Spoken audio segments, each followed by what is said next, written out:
Flestir eiga eftir að minnast ársins 2020 með hryllingi en það sama á nú sennilega ekki við þig, Sveindís. Þú ferð á láni frá Keflavík til Breiðabliks, verður Íslandsmeistari með þeim, markahæst í deildinni, valinn besti leikmaður deildarinnar. Svo kemur inn sem nýlið í A-landsliðið, beint í byrjunarliðið og oft bara frábær einkomu. Er ég að gleyma einhverju? Nei, alls ekki. Þetta, já, eins og segir, bara búið að vera frábært og viðburðaríkt ár fyrir mig og ég er bara svolítið þakklátt fyrir þetta ár. Þannig að ég á örugglega bara eftir að líta tilbaka bara með geggjað bara fyrir mig. Þannig að, já. Og svo er þetta nýjasta samningur við Wolfsburg, eitt besta lið í Evrópu. Já, akkurat. Ég er bara rosalega spennt fyrir þessu og ég er bara mjög ánægð og þakklátt fyrir þetta tilboð sem ég fékk hérna og ég bara gat ekki neita þessu. Nei. Og ferðu beint til Þýskalands bara á nýju ári eða? Nei, sko, ég var lánuð strax til Kristianstad í Svíþjóð. Þannig að Wolfsburg er svona eiginlega bara að tryggja mig og vilja lána mig í þá aðeins betri deild heldur en er hérna á Íslandi. Þannig að ég er bara mjög sátt með þetta skref, sko. En hver er Sveindís Tjeng? Þú ert uppalinn hér í Keflavík, er það ekki? Jú, ég er uppalinn í Keflavík á íslenskan pappa en mamma mín er frá Ghana í Afríku. Og áttu systkini? Já, ég á 5 systkini en ég á engin alsystkini samt. Nei. Og eru þau bæði hérna og úti í Ghana þá? Nei, hérna bróður minn og systir mín, mömmu mínu megin, eiga heima hérna á Íslandi. Og svo á ég systkini frá pappa sem búa þá í útlöndum. Hefurðu komið til Ghana? Já, ég hef einu sinni komið til Ghana, þá var ég 5 ára. Þannig að ég man ekki droslega mikið eftir því. Nei. En við ætluðum hérna fjölskyldan öll saman í september en það faraldurinn niðurlega það því miður, þannig að það verður bara að bíða betri tíma. En áttu mörg skyldmenni þar? Já, alveg rosalega mörg, þannig að það hefði alveg verið gaman að kíkja á hana núna, sko. Og ertu í sambandi við þetta fólk alveg? Nei, ekki ég beint, sko, en mamma er alveg í sambandi við öll ennþá, hann úti.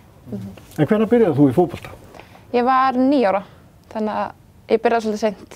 Ég var ekki æfin neitt annað, sko, þannig að mér langaði bara að byrja að hreyfa mig aðeins, þannig að ég ákvað að fara í fótbolta, þar sem að ég átti mjög mikið af vinkonum í fótboltanum. Og hefur aldrei stundan eða aðrar íþróttir, eða? Nei, ég pröfa körfubolta en það var ekki fyrir mig. Og hvenær byrjaði þú að spila með meistaraflokki? Það var 2015, þá var ég 14 ára, já. 9-14. Já, og hefur alltaf spilað með Keflavík þangað til bara í sumar.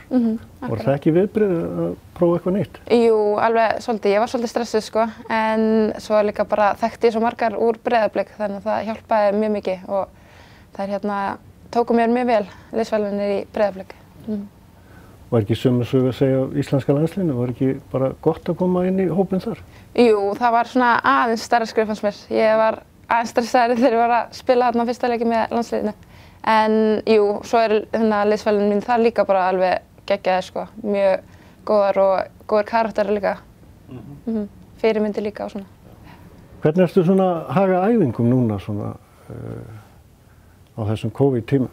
Já, þetta er búið að vera svolítið svona fjölbreytt heila. Þannig að þegar það hefur verið svona samkomubann og við mögum ekki æfa alla saman í liði þá höfum við fengið styrktaprógram og hlaupaprógram frá styrktaþjálfurum okkar. Þannig að það hefur verið nóg að gera þótt að sé ekki æfingar með liðinu. Þannig að við förum bara út að hlaupa og tökum styrktaræfingar bara heima. Er ekki svolítið erfitt að halda einbeitingu svona að vera bara einn að æfa? Jú, ég er líka þekkt fyrir að vilja ekki hlaupa, sko, mikið. Þannig að mér finnst ekkert gaman að fara út að hlaupa eða út að skokka, sko, með enga bolta hjá mér. Þannig að það hefur verið svolítið erfitt, jú. En svo líka bara þarf maður að vera þolinmóður og já, halda áfram að æfa til þess að ná góðum árangri, sko. Þú sem afreksmanneskja, hvernig með mataræði og annað? Hugsaðu mikið út í það? Ég sko hugsa ekki beint mikið úti en ég reyna að borða hollt, sko, en ég er ekkert mikið að skrifa niður matadagbók eða eitthvað svoleiðis. Þannig að ég bara reyna að borða vel og ég fæ mér bara að borða ef ég er svöng, sko. Það er bara svolítið þannig. Hún lammidagur á laugardögum? Já, ég tek mig alveg stundum svoleiðis daga, sko. Þannig að ég pæla ekkert rosalega mikið í því, sko. En segðu mér, þú gekkst í skóla hérna og átt þína vini. Fannst aldrei fyrir því að þú væri öðruvísi en aðrir? Nei, alls ekki. Þetta er alveg góð spurning, sko. En ég hef aldrei lent inn í svoleiðis, þannig að ég er mjög þakklátt fyrir það líka og hef bara verið í kringum mjög gott fólk og á mjög góða að þína í kringum mig, þannig að það hefur aldrei verið neitt vesen þannig. Það er gott að heyra. Já. Hvernig svona sérðu fyrir framtíðina?